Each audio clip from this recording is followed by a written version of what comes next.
Coming up in this edition of the TV Blackbox podcast, one of the biggest sport bidding wars is about to begin, and Australian television will never be the same. Netflix dropped Meghan Markle as the streamer's share price goes into freefall, and should TV hosts ever apologise for having an opinion? This is TV Blackbox, the podcast. No, that's not what we usually say. Welcome to the podcast where people in the industry get their news. This is TV Blackbox. It's your first time, it's fine. It wasn't in the auto cue. No, you'll get there. You'll get there, sweetie.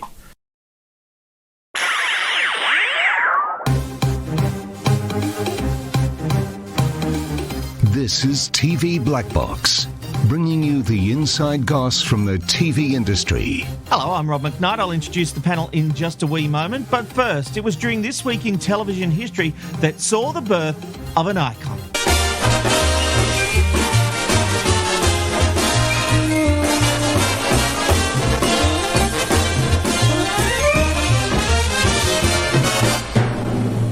Yes, it was 1957 and Australia was introduced to In Melbourne Tonight, hosted by the King, Graham Kennedy.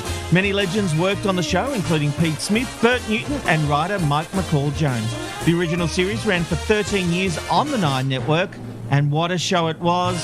Let's meet the panel. Hello to our good friend Sarah Monahan in some part of the US. I think you're in Texas with the rattlesnakes this week, Sarah. Yes. Just went to take the dog outside and there was a big old rattlesnake just slithering through my patio furniture. So I'm ready to leave. Wow. As you would expect, Aaron Ryan's over in Perth for us. Hello, Aaron. Hello, gorgeous people. Nice to be back. Philip Kosh, magazine writer for New Idea and Woman's Weekly and many more, I'm sure. Hello, Philip. I've never written for Woman's Weekly. Did I say Woman's Weekly? Sold monthly. They would think I was being very uppity if you said that.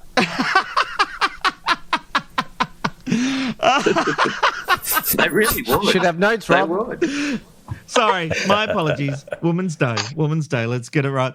And Matthew Simmons is a contributor for TV Blackbox. Hello, Matthew. Hello, nice to get the call up. Thank you. Glad you're here, filling in for Mulk. And David Robbo Robinson, television presenter extraordinaire. Hello to you, sir. Hello, Rob. Hello, everyone. I'm really excited. I know that we're doing a podcast. There's not a lot of vision, but Channel 7 has started selling merchandise, and it's kind of retro merchandise. And I've got one here. I'm going to show everyone. This is my tote bag. Good old with Lucky the 7 logo. Lucky 7. It's the 1980s logo of Channel 7 with the rainbow. And I've got it on a tote bag. It is amazing. They're selling other things like hats and wonderful memorabilia. I love it. I'm so excited. So check that out. I want one of those. It's so good, isn't it? That was the symbol that I started at 7 under until we went to that double red thing. I love the double red thing too. I'm actually getting a double red hat for my birthday. So just I hope someone's listening to that. But it's very exciting. Check it out. I love it. People were saying bad things about it actually as well, saying, oh, 7 must need the money. I keep love-hearting the post whenever I see it on Facebook. I think it's amazing. I'm so excited about it. Thank you, Lucky 7-7. Good times. And while we're talking about retro, to go back to our On This Day story, you might remember Adam Boland paid an extraordinary amount for the crown worn by Graham Kennedy. The prop, it wasn't a real crown. Well, it was a real crown. It was just not made of anything valuable. He paid, reportedly, $20,000 for that crown. He had it in a glass container. And you know what I did the first time I saw it in his place? I lifted up that glass container and I put it on my head. I said, wow, look at this. And he said, I've never worn it, Rob, but have fun with that. Bless his cotton Kind of socks. like Kim Kardashian wearing a Marilyn Monroe gown, isn't it? Very topical at the Met, yeah. It was quite interesting to see that. But let's get into the big news stories of the week, because while streakers are no strangers to the AFL, streamers are, and we could see the national game coming soon on the World Wide Web. The AFL has announced they are meeting with Amazon, YouTube, and the owner of Network 10, Paramount. Viewer numbers on 7 and Foxtel are down as much as 15%, and that has prompted the move to shop the game to streaming companies. The Age reports the AFL privately believes 7's broadcast is tired and needs to be rejuvenated. Wow, that's interesting. That is very, very interesting. But Aaron, I'll tell you what's more interesting to me. I think it's, you say what you like about the coverage. To me, This is a big play by 10. We know that the chief executive of the AFL travelled in the same plane as Beverly McGarvey over to LA to meet with the bosses at Paramount. This is how serious this is. 10 are going to go big or they're going to go home.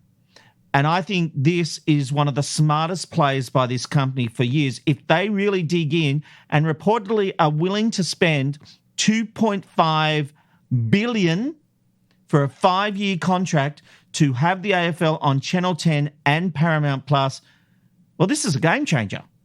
I agree with you. As we've seen in the ratings, 10 cannot keep their foot in the sporting pool with second-tier sports like A-League. It's a disaster, and they'd be better off having no sport at all. So going for the AFL is no-brainer. Now, interestingly, under the current legislation, if Paramount were to bid for the rights under Paramount Plus, that could mean that the AFL, including the AFL Grand Final, could be under a subscription model and would bypass the entire anti-siphoning legislation. But Paramount could also secure a model where they could have some games on free-to-air in the same way Seven does with Friday Night Football and all that, and then all the rest of the games on Paramount Plus, and completely wipe out Foxtel. Now, this is absolutely a possibility. This could happen. So it's a really big deal. I don't think Paramount would be looking to take the AFL Grand Final away from free-to-air. I think that would be too much to scare the horses. To me, this is a play not only for Paramount Plus, but securing 10's future. We know, Robbo, the ratings that 7 generates by having the AFL. 10 is completely out of the picture. It provides a promotion platform for 7 having the AFL, 9 having the NRL. I think this is a play for both free-to-air and streaming. Yeah, 100%, Rob. The other thing we've got to remember is that James Warburton, the CEO of the 7 Network, said some time ago that 10 is basically a streaming platform and that's the only way that they'll survive. It kind of looks as if they're doing that exact thing by making a play for this. Is this not something that we're seeing at the beginning where they do this and, like you say, they won't go for the grand final, but they will dip their toe in the pool at the beginning? I think this is really smart decision making because, let's face it, we can beat around the bush as much as we want. Free-to-air television as we know it is not going to exist for a much longer time. They certainly won't get another 60 years. So if there is a network or a streaming service that can go in and say, look, let's just jump the gun now, let's jump the shark, let's put it on streaming, and I think they will be the winners in the future. We could see a time where 10, for the first time in the history of television, will be at front. They had a little bit of time in the 90s, but this might be the time where they actually branch out and be the winners of a dying industry.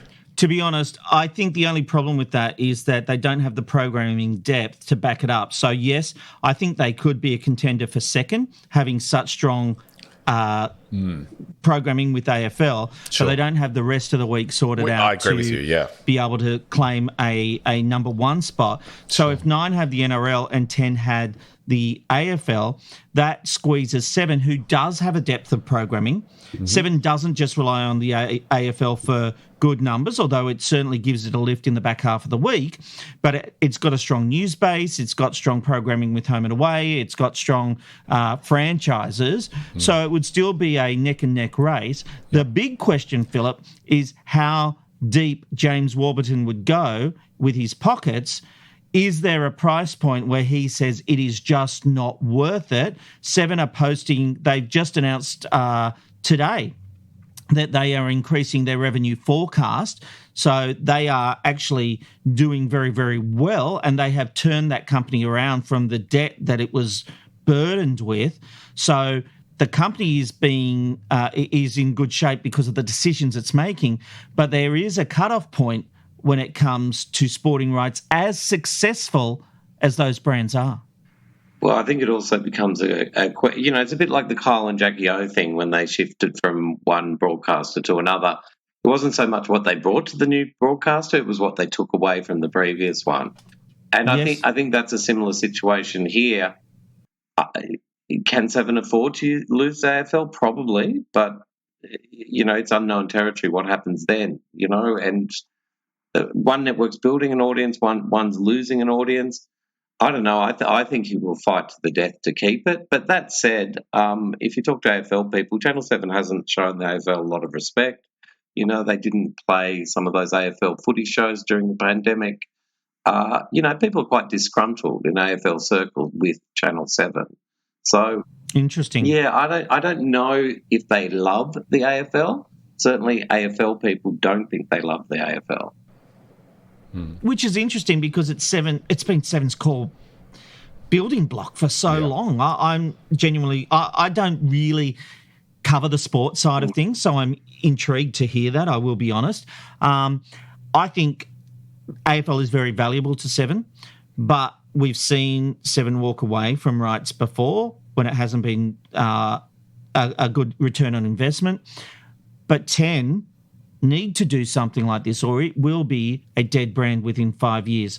This is not only life support, this is really a second life. This is like having a transfusion of blood. If 10 pull this off, I will literally tip my hat to Bev McGarvey and the team because this is the kind of thinking they need to survive. Agreed. But you can also be guaranteed that Channel 7's going to ram that price up through the roof if 10 get it.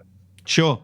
All right, well, still speaking about sport, and it's the biggest sporting event that only rolls around every 4 years, and with the 2032 Brisbane Olympics only 10 years away, the networks are racing to claim the Australian television broadcast rights.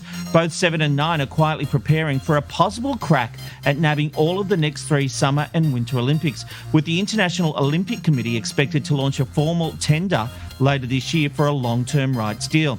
9 and 7 are believed to be considering their options about moving forward with such a deal, which would take them to the Brisbane 2032 Games.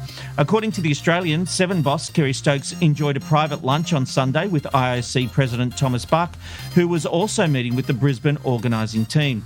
Now, that follows reports that 9 executives, including Today's Show co-host Karl Stefanovic, were travelling to the IOC headquarters in Switzerland to lobby for the broadcast rights to the next 3 Summer Games. But of course, the event is enormously expensive, with Australian networks having always struggled to recoup their outlay on Games broadcast rights. 7 is understood to have lost $50 million in the Tokyo Olympics last year, but the event was a runaway rating success, which helped lift audience numbers for the network's other primetime programs in the subsequent months and eventually saw it win the 2021 ratings battle. All right, this is an interesting one, Matthew. 7 love the Olympics. They have basically always wanted to be part of it. The games are expensive. Again, we come to return on investment. But when 7 had the 2000 Sydney Olympic Games, nobody was watching anything else. It was a homegrown event. All the events are in the right time. The local broadcaster will see benefit from having 2032 games. Absolutely. And I certainly don't blame the IOC for going, hey, here's a long-term deal. Take our other games that aren't going to be as high of a rating success. So that way you can get Brisbane 2032, which is just going to be massive. It's going to be massive on streaming platforms, whoever gets it. So to me, 7's got to be the one that it's going to throw the most money in the ring just because they've been hungry for it for so long and they've had all these other Olympics. But it wouldn't surprise me if it's just going to be a battle. 7 and 9. I don't know who else would take it unless it's going to be one of those streamers like the AFL, and it is going to end up being Prime Video with some mega million bid. If we're talking about Olympic Games in 2032 in Brisbane, if any of the free-to-air networks are still going to hope that they can broadcast that without any kind of pay-per-view, they're idiots. In 10 years, broadcast television will not be what it is now. So if they're not also in the background saying there needs to be a subscription to the games in 10 years' time, then they are idiots. And they deserve the low ratings and they deserve to lose money. That's my thought here. But they're thinking about streaming and subscription options. Well, they need to be, though, with Rob. 7 Plus at the last Olympics. They had which I understand that, but there needs to be this thing of, yeah, you can see some of it for whatever is broadcast television in 10 years. But if you think about how far we've come in the past 10 years, where 10 years ago it was a very different environment, you're now looking at something which is going to be much quicker and grow much faster in the next 10 years. If 7 thinks, or 9 or 10 thinks that, oh yeah, we'll do the classic kind of free-to-air option, they're idiots. It just won't be there anymore. The market is so much about watching what they want when they want, and not just on free-to-air. It's silly to think that it's going to be the same broadcast model. Well, no, Robert, you're right. They are buying streaming rights already. So I think the only difference is you're talking about a payment option where subscribers pay for it. Yeah. We also have to think that at the moment, events like the Olympics are on the anti-siphoning list and do have to be made free-to-air. But who knows where the industry will be in 10 years' time. Yeah, exactly. I think TV will still be hanging on by its claws, but it'll be interesting to see. And Sarah, I mean, NBC have had the Olympics for a long time, but there are concerns within that organisation that they're just too expensive. Yeah, I don't think that you really make your money back on the Olympics anymore. Don't. And so I think, either you pay for the bits that you want to see, or like most people, you go to a bar and it's a social thing and you watch the event that you want with your friends while you're out doing something. But I don't know anyone who just sits at home and watches the Olympics on their own. There are lots of people who essentially put aside 2 weeks when the Olympics are on and pretty much maybe everything. for the male gymnasts and the divers, but that's about it. Swimmers, track, soccer, Goodness me. All right. Officially, she may be the Duchess of Sussex, but Meghan Markle could now be known as the Duchess of Disappointment. The Great Kingdom of Netflix has decided to execute one of Meghan's upcoming projects. It was set to be an animated series which followed the adventures of a 12-year-old girl and her interactions with influential women throughout history. While details behind the cancellation are scarce, it's believed to be in response to the streaming giant losing hundreds of thousands of subscribers. The Duchess has yet to comment. This story, Sarah, I can't think of any other producer who could have pitched an idea where a 12-year-old girl in animated meets women in our history. Like, it's only because she's the bloody Duchess of Sussex, and even that shine is rubbing off and there's rusted old brass underneath. Like... Well, I mean, they haven't produced anything. It was like a $200 million contract. And then finally, the only reason they visited, Gan a couple weeks ago was because Netflix told them they had to. So, and then I think people are finally working out that nobody gives a fuck about Meghan except for a few people in America who are like, yay, she's ruining the monarchy. And that's it. And it's like, they have a whole joke about enact 17 whatever it is, so it's like, but I think like at first it was like, oh, it's cute, and now everyone's like, they don't do anything. They add no value. They're just so woke. Like, do we want to see anything that they make? I don't. Here's the problem. Netflix, to me, had this celebrity cult going on where they just wanted to have big names associated with the brand. They were starfuckers. That's the term I'm thinking of. Well, they were. And Aaron, so they've been spending lots of money just to have this association with President Barack Obama, the Meghan Markle, Prince Harry, and now that the stock price has plummeted, what was it, $54 billion it plummeted by? They're cutting costs, and the shine has come off Netflix. What we're seeing here is the decisions being reversed that they shouldn't have made in the first place. And they're actually having to look at what they're doing and realise the Netflix way of life is changing with more competition, and they don't have the breadth of content. And their originals, they actually changed their strategy as far as what they were doing with originals. And I've been hearing quite a few interviews. I know this is a long-winded question. Sorry, I will get to you in a moment, Aaron. But it was interesting. I heard the creator of Friends, who is also the creator and producer of Frankie and Grace on Netflix. And she was talking about how, because they've done 96 episodes, I think it is, or maybe 196, I can't remember. But she's done the most episodes on Netflix than any other show And she was saying that during her time, it has changed. It was a content-led platform, and now it's about revenue. It's about algorithms. It's trying to create niche products for niche audiences, but the niche audiences aren't there. It's on KCRW's The Business, that interview. If you want to hear it, it's the latest episode. KCRW's The Business is a fantastic podcast that focuses on the TV and film industry in LA with Kim Masters, who is one of the big wigs at The Hollywood Reporter. Great podcast, especially if you love the industry and want to know about it. Aaron, Netflix has really lost its way. Yeah, they have. And yeah, that Grace and Frankie that you're talking about, it's 94 episodes. Thank you. Yeah, you were talking, I think, about last week or the week before about this exact thing, and I think you got shot down a little bit from Molk about this. But then, yeah, as soon as the revenues drop and the subscriber numbers drop, then bang, look what happened. They're getting rid of those big names, like you're saying, and some of these big shows. The only thing I guess I'll add to that is one of the other sort of bigger stories to this, which I suppose people don't talk about as much, is that on Netflix, those sitcoms that are licensed have been very, very popular. Yes. But they're getting taken off on Netflix now. Already Friends has been removed from Netflix in America. It's going back to Warner, and then they'll use that for HBO Max. They had the Star Trek shows. They're going back to Paramount Plus. So all of those sitcoms that were, building up Netflix as well are going to be going back to, the places where, for the original production companies, and then going to their own streaming services. So Netflix are in real trouble, aren't they? They really are. Sarah, you're in America. Have you noticed a decline in content and quality with the programming in Netflix over there, not being able to see Friends and things like that?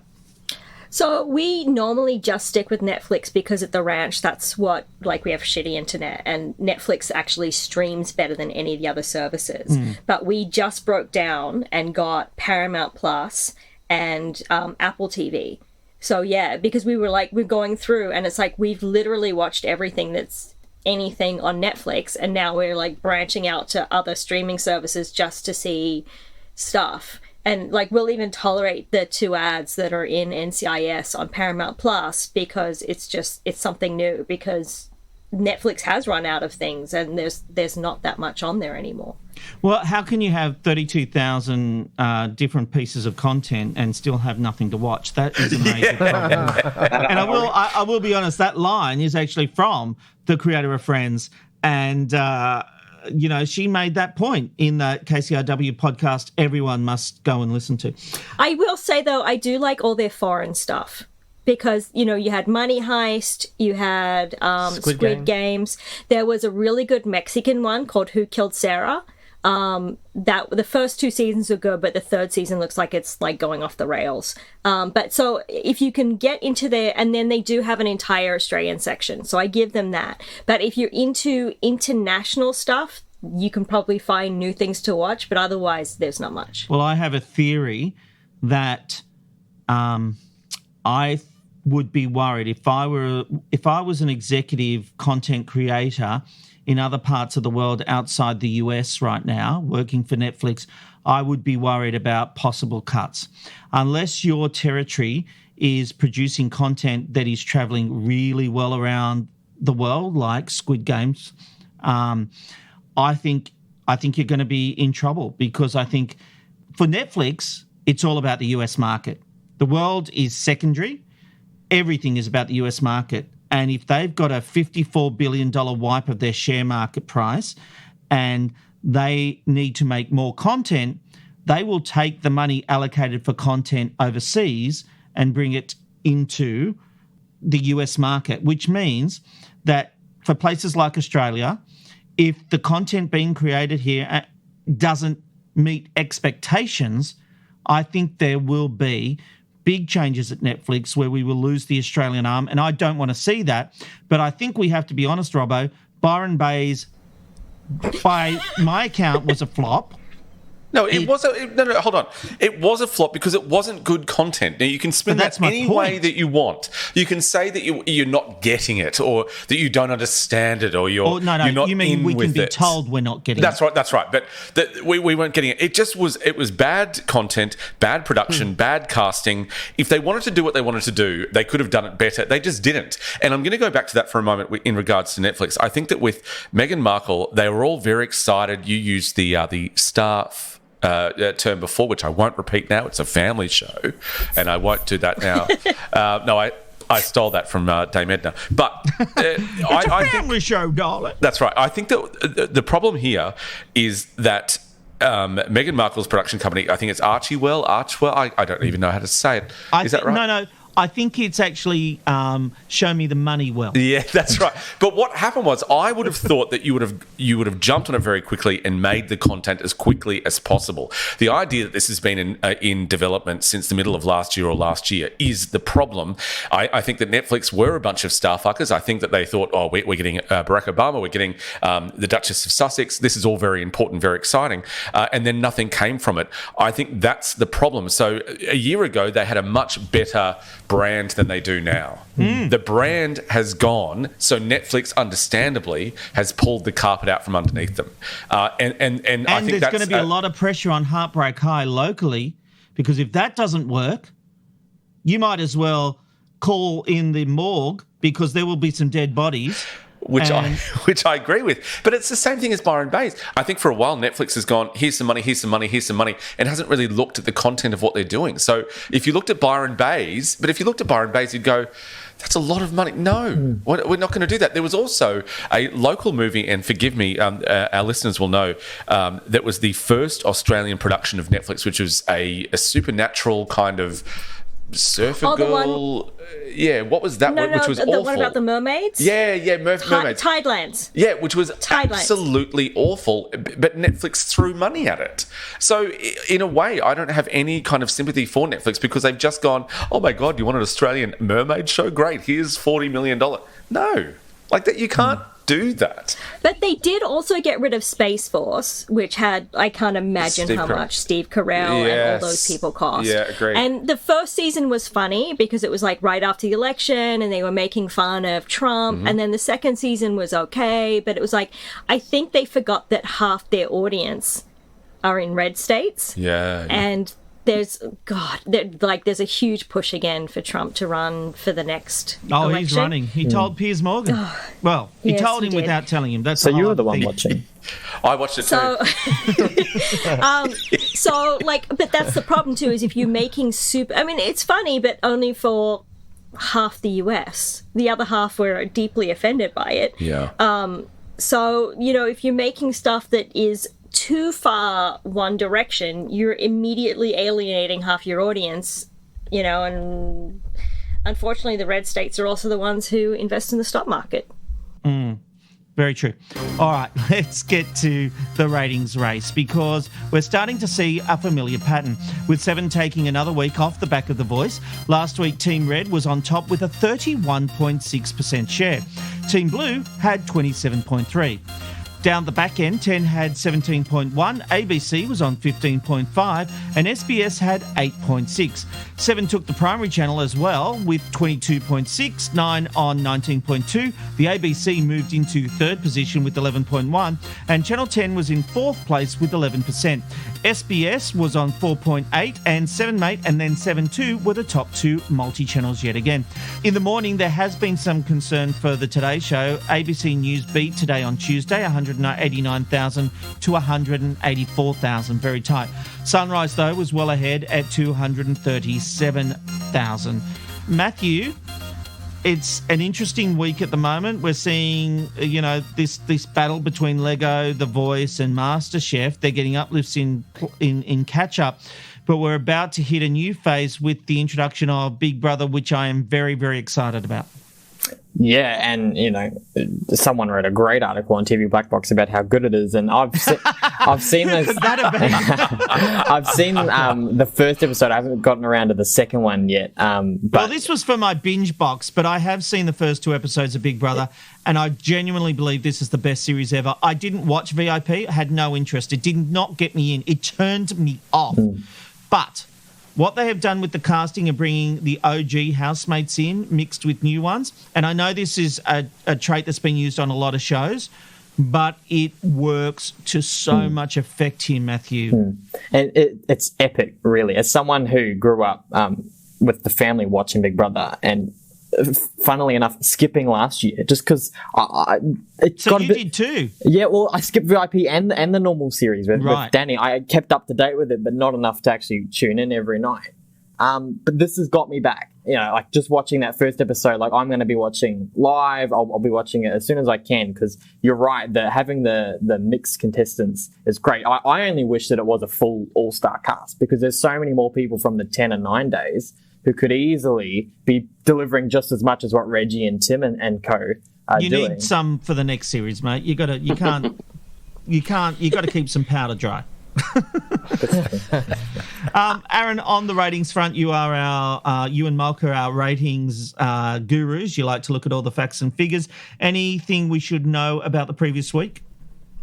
No, it's all pretty obvious. It's been one-way traffic of 7 at the moment with The Voice, and then winning 5 p.m. Sunrise, the morning show, multi-channels and all that. But 9 have been really consistent with the demos, and that's what they chase. You mentioned that in the intro. So the only thing for me is I don't think the end product and the ratings match with MasterChef. I think it's a great show and well put together, and 450,000 a night seems pretty disappointing, and there's not a huge uptick in total TV ratings either. So, but the cheap seats is hilarious, absolutely hilarious. Watch it every week. And have you been paying attention back Monday week? So that should show a little bit of life for 10 as well.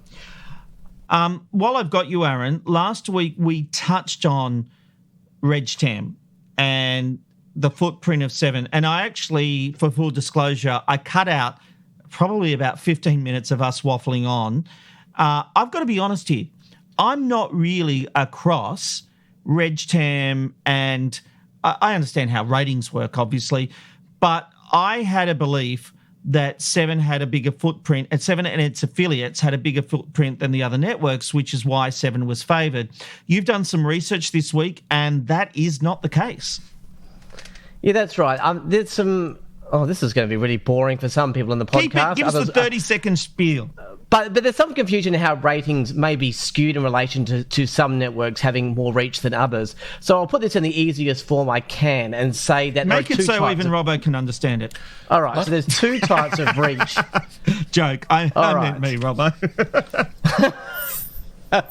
So there's network reach, as in what network or company has what amount of reach, and then there's program reach, as what each program, certain program reaches, its audience in Australia. Yeah. So the most important thing to understand is that these 2 reaches are completely different and have nothing to do with each other. So between 7 West Media, 9 Entertainment Company, and Paramount, 7 West Media have more reach than their rivals in regional areas now that they've acquired Prime. So 7 own about 6 out of the 11 regional markets, and 9 only have 2. Right. So Kerry Stokes does have as a company has a bigger footprint and voice across Australia. But 9 obviously has affiliation agreements with Win. With Win, yeah. So this is my question. This is the key point, Aaron. That once you answer this, I'm in a good place. Through affiliation, which Paul Keating introduced in, I want to say 93, could have been, I think it was in the 90s. Every market, do they have 3 commercial TV stations, meaning that 7, 9 and 10 have affiliations everywhere? No one has a bigger footprint than the other. That's correct. So there's 11 markets, and all 11 markets, regional markets, have some form or another of 7, 9 and 10, whether it's owned by Win, Southern Cross, whatever. How does that play in areas where Impartia is? Is that an additional, or does that use a bit of programming from 9 or whoever and their own programming? Oh no! Now we're getting into there's some areas that have joint ventures and joint licenses. So some markets will be owned by the same company. The company owns 7, 9, and 10 in that market. Some have but 7 channels are broadcast, even though there are three full channels. No one is actually doing like a hybrid version of 7, 9, and 10. So there's around, I'm just using the Australian Bureau of Statistics, there's around 7 million viewers in regional areas, and all 7 million viewers have access to Lego Masters, to The Voice, and to MasterChef, whether they watch it on 9, NBN, Southern Cross, Win, or whatever. So when the ratings come out, all regional TAM are looking at is how many of those 7 million viewers are watching Lego Masters or The Voice. That they're not even looking at the company. Yeah, I'm not worried about the company. For me, it was always whether there's an area that only has the 7 signal or, but that doesn't seem to be the case from what you're saying. So every single market, every single person in Australia in that form these regional bases for ratings have access to a 7 channel, a 9 channel, and a 10 channel. Okay, great. That clears it up, because I've got to be honest, when I was neck deep in television and working inside it, back then we only cared about the metro figures. Nobody cared about regional figures. Regional figures and having that national number is really only a product of the last few years, 5 years maybe, but it was certainly never the focus for the first 60 years of TV. Yeah, and let me just add. So the ratings reports that we're getting from OzTAM obviously just have the 5 city metro. Let me tell you, by the 1st of January next year, those ratings that you receive will only be regional. Will be Australia wide. So the change is coming. But who's agreed to that? Like, I actually think there's a place for 5 city metro, because the networks sell advertising based on the 5 cap city stations they own, and I don't like that at all. I like having both figures, but of course that seems like a blatant play to up the figures and make everything appear bigger. And we know that James Warburton didn't want overnight figures released. He only wanted +7 figures to include catch up, so that all of a sudden free-to-air TV numbers would rise. The simple fact is that linear broadcast still needs to be measured in a way that's acceptable. I think that I'm calling bullshit on that. The total TV ratings are regional, and then the overnights, it needs to be the same. And second of all, it doesn't matter where you live. You should be counted. We're all Australian. It doesn't matter whether you live in Sydney or whether you live in the region. I understand the spin, and I've heard that line. I've had Michael Pell on this very podcast saying that exact same thing, and he did convince me to some extent about that. But I come back to, it just seems to me that when figures were high in 5 cap cities, nobody gave a fuck about regional, but all of a sudden we need to bolster free-to-air numbers and say, come in, my darling regional people, we love you, we always loved you. The simple fact is they're being used to up the figures, and this idea that it's only going to go to national figures, it's a rort. Don't you think that internet sales and advertising sales and things like that would also factor into this and the desire for this? You're talking 5 city metros, you've got all those big retailers covered, which you don't necessarily have in some of the regional areas. But with, web sales, skyrocketing. Mate, I'm not saying there's not a place for it. I'm not saying that at all. And I understand that TV does, there absolutely needs to be a consideration for total TV. Totally buy that. We're reporting those total TV figures and we see changes. But this to me, this reporting of national, a year later, we won't get overnights and it'll be +7 just so that a program that's getting 300, what will the figures be by then? 300,000? For 500,000 for a good product, all of a sudden we're only seeing it 7 days later when it gets up to 600,000. Why do you care about the capital city figure? Why is that important to you? Why don't you care that 1.2 million Australians watch The Voice, for example? Why do you care that 900,000 of them were in the 5 capital cities? Does Channel 10 own regional stations? No. Right. So Channel 10 own 5 capital stations, right? As per 9, as per 7. So you have an even playing field right there. Their commercial revenue, and putting aside affiliation agreements, their commercial revenue comes from the advertising sales within those programs in those 5 capital cities. I think it's complete bullshit and disingenuous to say we're not going to give you metropolitan figures. But that's for advertising. Why, in terms of ratings, why don't you want to know that 1.2 million Australians are watching a show? I know the breakdown. I just want the other information as well. Why? But what they want to purpose? do is take that away so that I'm reporting a something bigger going figure. with Coles or something. Sorry? Like, have you got something going on with Coles that you need to know, the figures for Metro so that you know where the advertising money's going? Why would that be? You don't know where all my fingers are and all the fingers and pies I have fingers in. Gross.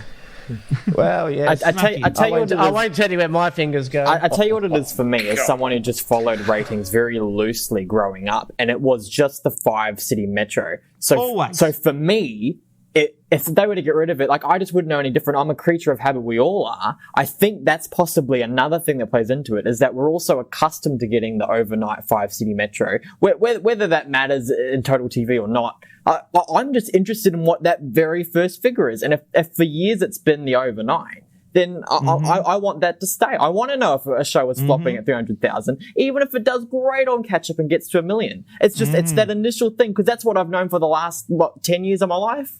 Yeah. 100%. 100%. This is a diddling of the figures to make ourselves look bigger. This is like Robbo when he takes a close-up pitch. No, I'm going to do that. I was nodding along as you were saying that. I wish we had cameras here. That's exactly. I try and always make it bigger than what it is. All right, still ahead on TV Black Box. A new host for the 7:30 report is announced. And No, that makes us look bad. It's not the 7:30 report. It hasn't been for years. 7:30. Nobody cares. No. If I was listening to this, I always think about when newspapers and stuff say like the 7:30 report or whatever. Nah. All right. This is why he wants the 5-city capital things, because he's still hanging on to the 7:30 report. Do you still call it Social Security instead of Centrelink? Oh, my God.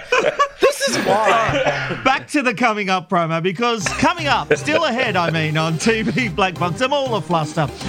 We will find out who the new host is of 7:30. We'll also discuss Kylie and Jason coming back to Neighbours and what happened when those scenes were shot. You're listening to TV Black Box.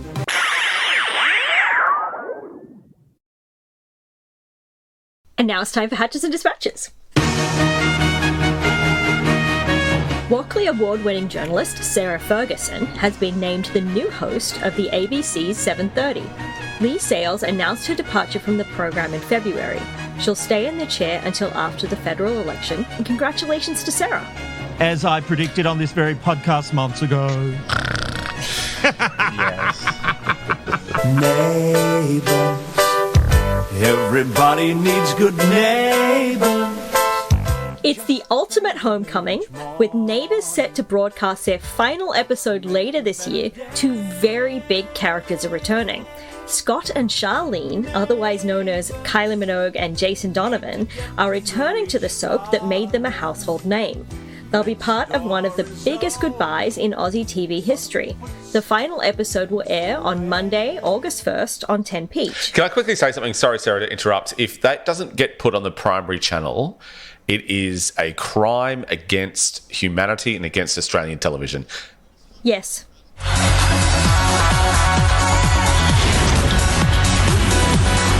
Guy Sebastian and his former manager are back in court, and the message? Never underestimate the power of a Sebastian seduce. That's according to Dominic Toomey SE, who told the court perhaps the authorities and police were willfully blind by the star power of Guy. Titus Day is accused of embezzling more than $1 million of the Idol's money in a claim dating back to July 2018. The trial continues. And that is this week's Hatches and Dispatches. Back to you, Rob. All right, now it's time to open the TV binge box and find out what everyone's been watching. Sarah, we'll say it for you. NCIS. Yes. And spoiler alert, Ziva comes back. And my husband was terrified that was going to shift my wardrobe I back don't know what that means. You're only up to that. Ziva. No idea. Yes, I'm only up to that because Netflix only had till season 15, and we had to go to Paramount Plus to get new NCIS. Fair enough. Never watched it. Anyway, so the only thing we watched on Netflix was Ozark. We've just started Ozark. So I know apparently the ending sucks. No, don't talk about it. Yeah, I haven't watched it yet. Yeah, I haven't watched it. Yeah, I don't want to hear. And then Flack on Amazon with Anna Paquin. I've watched the first couple of episodes of that. And then, just because I was bored and I was flicking through what other little apps that we have, I found Sea Patrol. Lisa McCune. That wasn't good. And so I'm like, wait, this is if NCIS Sydney is going to be something, and everyone kept saying it was going to be Water Rats. No, it's going to be Sea Patrol, and that is a very special early 2000s. Love it. Yeah. Aaron, what have you been watching? Oh, a few things. I watched. I ended up watching Gaslit. Because Philip was talking about it last week. I was going to wait for a few more episodes to come out, but I thought I'd watch it. Julia Roberts. Some shows I watch in the background, and I did that, and this is only okay. But I thought I'm going to give this a proper go and watch it, properly. And it's brilliant. Yeah, you really have to get involved in every scene, every part of dialogue. So it's actually really good. It's the one with Julia Roberts, so that's awesome. Big Brother. So I watched the first 2 episodes, and as Rob and Matthew said, it's absolutely epic. So I can reveal to readers that TV Blackbox will be hosting an after-show podcast on the nights when someone is evicted. So listeners will be able to hear from the evicted housemate directly after the episode airs on TV, which will be good. The cheap seats, I've sort of mentioned before, that's been really good. The voice has been awesome. And then I took one of Sarah's recommendations, being Jackass Forever, because she mentioned that there was a lot of a bag of dicks. Yeah, and all that. It was vile. It was disgusting. Aww. It was putrid. It was awful. It was cringeworthy. But you just can't look away, can you? Yeah, no, you just cannot stop watching. You sit there with your hands like that, but you're still watching through your fingers. You think, why? What's the point of doing that? It's just, but it is really disgusting. But yeah, it's. So I was reading an article, and they said that the whole point of Jackass from the very beginning was to make heterosexual men feel uncomfortable. It works. It's worked with Rob then, hasn't it? I've never watched it. I don't know, but just the bits I've seen, it seems like TikTok videos of people lighting their ass on fire. But I could be wrong. I don't really know. Weirdly, that Aaron said that straight after Sarah said it last week that he went to watch it, because I did the same thing, but I couldn't find it anywhere. You had to pay for it. So, Aaron, did you pay for it? No, I live streamed it to him again. I will be paying for it in heaven. He's got many subscriptions, Robert. No, we just open up Facebook and I just stream it to him. Yeah. Interesting to hear that Aaron took on Sarah's suggestions. I will be honest, I don't think I've ever heard anyone take on any of my viewing suggestions, but what have you been watching this Wheel of week? Fortune. I watched Is It Cake? Matthew's got his hand up. I watched Is It Cake? Did you? I started it, and Rob, I have to disagree with you. It wasn't working for me. The host is Sorry, we're going through a tunnel, Matthew. We've lost connection. The host is Matthew, too much. Too much. Lost him from the podcast. Too much. But maybe Matthew didn't understand the concept properly. There's like one is a cake and one is not a cake. It's so interesting. We've gone off the rails without Mog. Robbo, did you see the LinkedIn thing that I sent you about Is It Cake? It was like not actually the TV show. It was like someone was bragging about they'd made like a Gucci briefcase or whatever that looked like a cake, and so I sent it to you. Don't contact me through LinkedIn. I never look at it. Open your bloody LinkedIn and look at it. I sent it specifically because it was Actually, Is It Cake? I tell a lie. I did see something from you, and I went, I'll get to that later, surely. It can't be that important. She knows how to contact me many other ways. If it was important, it wouldn't be through LinkedIn. Yeah, call him on the 1960s red phone that he's still got. Robbo. I realised last week and for a few weeks, I haven't actually been watching a lot of, free-to-air TV, especially since I'm also on a podcast of most of that. So I started watching a few things, went to SBS, watched a documentary called The Abused about domestic violence, and they followed 2 people in Britain who, within a matter of weeks, had to report some pretty serious domestic violence, and especially since we're going through such an epidemic of that in Australia. It's called The Abused. It's on SBS. It is brilliant. brilliant. Also watched Life After the Oasis, which is a follow-up to a documentary 10 years ago with the Salvation Army and a program they run in the middle of Sydney for disaffected youth. It is a really, really great show and just shows you what wonderful work that both SBS does and also the Salvation Army. So check that out. Nothing funny there so far. That's actually all good suggestions and serious stuff. We're seeing another He's side. getting to Jackass. Yeah. That's why I couldn't watch Jackass. I went to that. The other thing I watched was Star Trek The Motion Picture, which has been redone, director's cut, on Paramount+. Everyone was saying it was boring and slow. I thought it was fantastic. I really loved it. Also watched Lisa Curry's Australian Story, which went to air last week. A brilliant, brilliant show. Geez, those people know how to produce wonderful programming. Not only produce, but they absolutely get the best out of these people. You know, that was a great episode. I'll give you that. They really do. It's a great show. Yeah, wonderful. So you can check that out on ABC iView. I also watched The Cannibal Warlords of Liberia. How white am I? The Cannibal Warlords of Liberia on Vice. Really good stuff. That's on the internet, but it's still kind of TV. And also, like Rob mentioned earlier, Piers Morgan Uncensored. Look, I don't agree with everything that he says, and nor do I have to, but I enjoy him. I think he's entertaining. I laugh at some of what he says. I cringe at some of what he says. But it's, and he says that he's here to make entertaining TV. I can't watch Fox News, and I won't. But that's a man that I can watch and kind of nitpick about stuff that I like and don't like. But I enjoyed that, and that's on Sky Love News. it. So you're the other one. Philip, what have you been watching, sir? Well, I did watch Piers Morgan's, the first episode of his new show, the interview with Donald Trump, because you recommended it, Rob. It went against every fibre of my being. I did last 7 minutes. I thought it could have been Barnaby Joyce with his red face screaming at the yellow man, but it turned out it was Piers Morgan.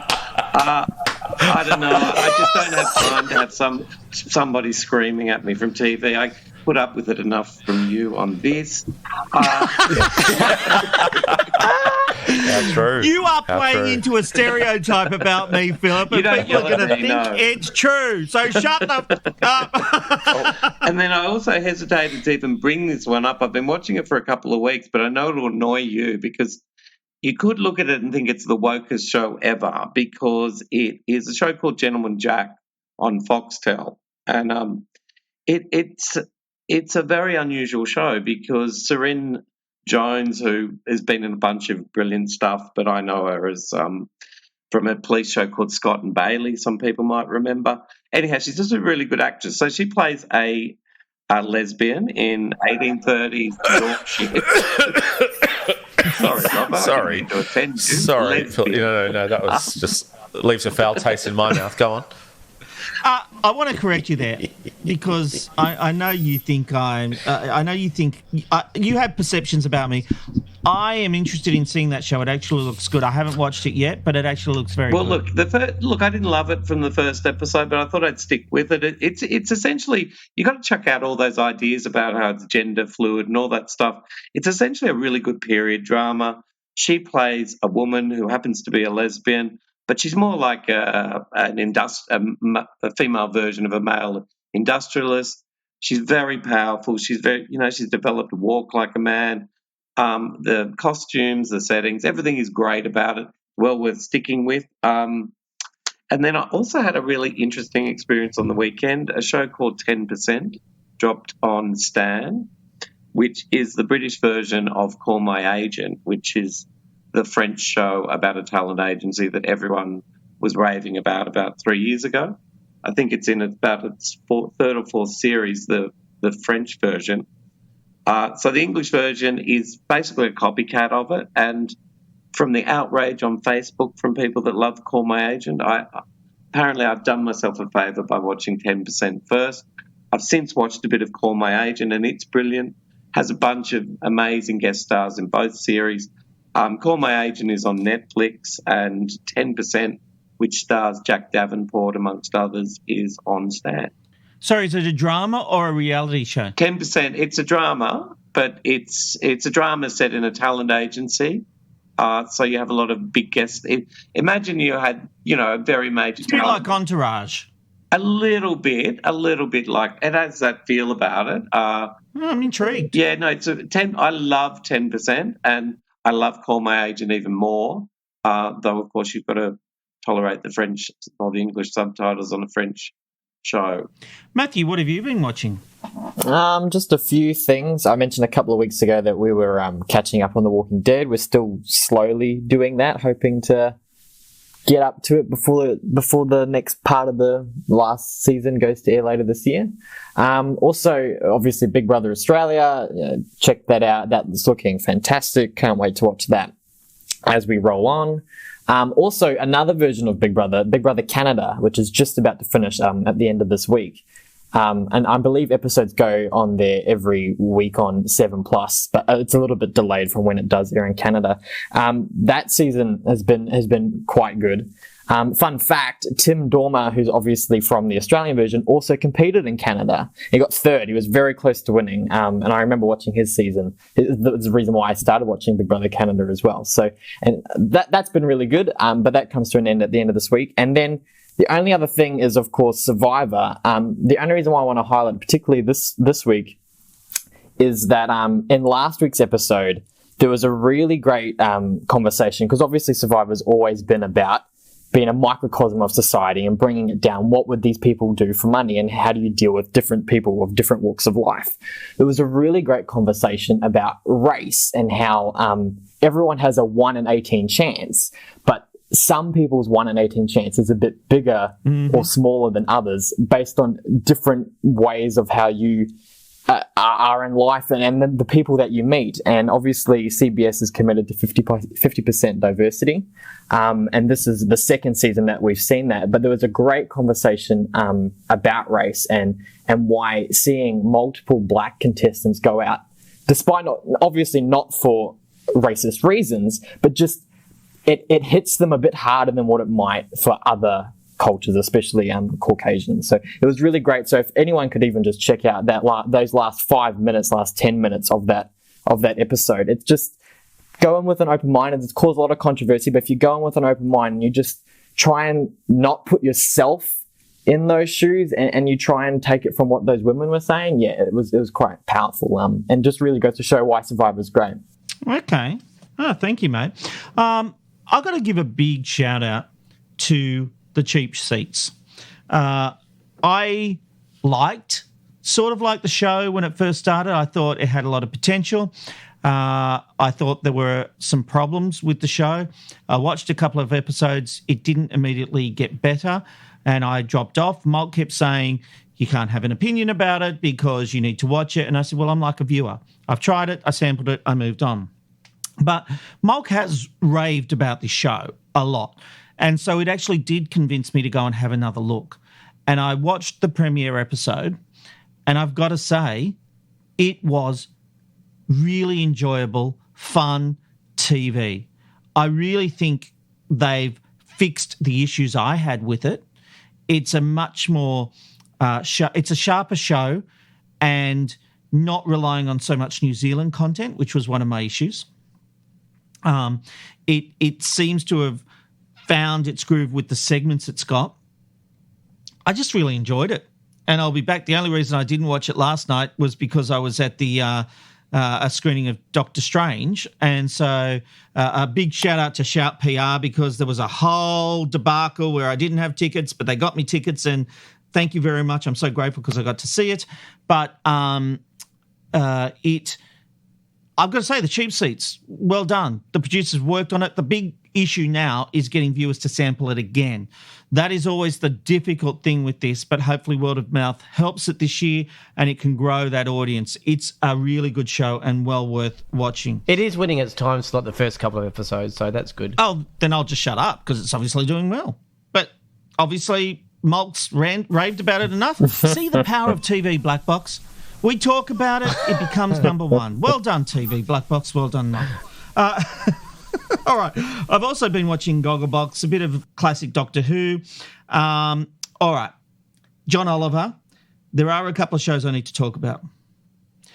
Sometimes a show should just do one series with a very smart concept and move on.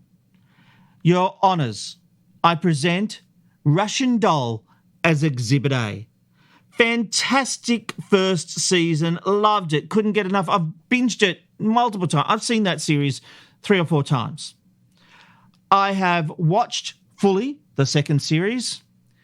It is, I reckon they were on drugs when they wrote it. Whoa. I think that I need to give one little spoiler. I love time travel stories, anything. I can always follow it, and I did manage to follow it, but Jesus Christ, even for me at times, it was like running a marathon trying to follow the storyline and the thought and her and the acting. It's all these long sentences, and it's almost like the actress is forgetting the words and I'm just gonna mumble over bits that I can't remember the dialogue to. So not only can you not hear what she's saying, you can't understand what she's saying, and it's all this self-referential, philosophical bullshit. And I don't know what the point of this second season was, other than it did really well. We want a second season. How do we take what was a unique concept and try to do something else with these characters? It was all a bit wicky-wacky. The rules changed, and then, the rules that they'd established in episode 1 didn't follow through the whole series. How did she pick where she was going? There are so many unanswered questions, and it was confusing and a real disappointment. So sometimes one great series, leave it at that. Do a George Costanza. You've cracked the big joke, get a laugh, leave the meeting. Bullshit, the game show, is the new sensation, I have to say, that I am loving on Netflix.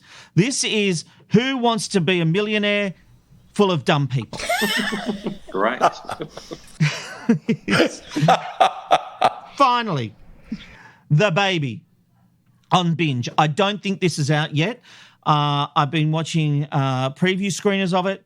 I mentioned this a month or so ago that I watched the first minute that was a teaser and that I was enthralled. I finally got back to it, and when I watched the full episode, I had to watch all 6 episodes in a weekend. It had me hooked. It was one of those shows that I couldn't be on the phone second screening watching it. I literally had to put the phone down. It takes you on an unexpected journey. It is bloody brilliant. I feel like I'm doing Philip Kosh reviews and Mulk reviews here because I've gone on so long with my binge box, but I had a good time. What can I tell you? The Baby, coming soon to Binge. It started on the 25th of April, Rob. And I went looking for that show after you recommended it last time, Rob, so I'm pleased you brought it up again. I thought, well, I'm obviously stupid because I just can't find it. Brave. No. I knew it was a preview screening, and I don't think they finally finished all the episodes because there were still in the previews. The last few episodes had some technical notes on the screen for ADR cues and stuff like that. So I think it's still. Is it being released weekly, Aaron? Yep. Yeah, that would make sense. It's a great series, like seriously brilliant. All right, that brings us to the end of TV Black Box. I think we've gone a little bit over time tonight. Oh, Mulkey. We thought this would be a fast run without you. I'm Rob McKnight. Thanks for your company. Sarah, Aaron, Philip, Robbo, and Matthew, thank you for joining us. We will see you again next week. Don't forget, for the very latest TV news and exclusive, it's where people in the TV industry get their news. Go to tvblackbox.com.au.